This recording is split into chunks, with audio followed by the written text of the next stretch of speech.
Bank Indonesia kembali mempertahankan BI rate di angka 6%. Bank Indonesia juga terus memperkuat bauran kebijakan moneter, makro prudensial, dan sistem pembayaran untuk menjaga stabilitas dan mendukung pertumbuhan ekonomi yang berkelanjutan. Rapat Dewan Gubernur Bank Indonesia pada 16 sampai 17 Januari 2024 memutuskan untuk mempertahankan BI rate sebesar 6%, suku bunga deposit facility sebesar 5,25%, dan suku bunga lending facility sebesar 6,75%.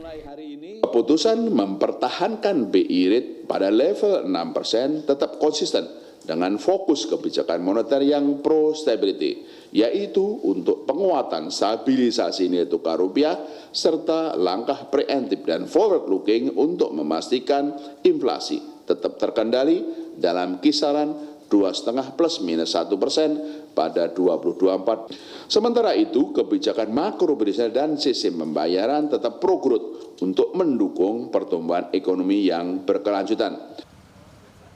Bank Indonesia terus memperkuat bauran kebijakan moneter, makro prudensial, dan sistem pembayaran untuk menjaga stabilitas dan mendukung pertumbuhan ekonomi yang berkelanjutan melalui berbagai upaya.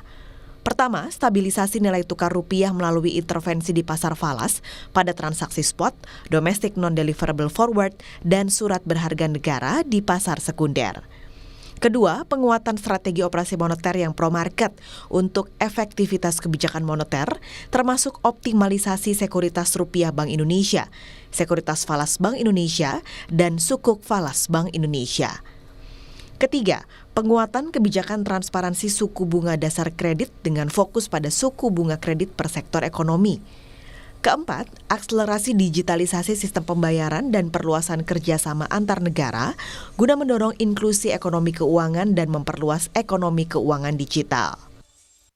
Akselerasi digitalisasi sistem pembayaran melalui sinergi kegiatan kampanye perluasan digitalisasi, perluasan implementasi KRIS, dan perluasan implementasi KKI segmen pemerintah. Kelima, penguatan dan perluasan kerjasama internasional dengan bank sentral dan otoritas negara mitra, khususnya di area kebank sentralan, termasuk mempercepat konektivitas pembayaran dan local currency transaction, serta memfasilitasi promosi investasi, perdagangan, dan pariwisata di sektor prioritas bekerja sama dengan instansi terkait.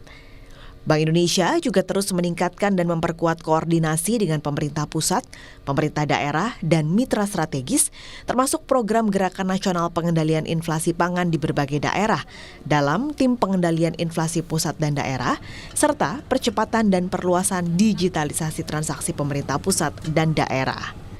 Sinergi kebijakan antara Bank Indonesia dengan Komite Stabilitas Sistem Keuangan juga diperkuat dalam rangka menjaga stabilitas sistem keuangan dan mendorong kredit pembiayaan kepada dunia usaha, khususnya pada sektor-sektor prioritas.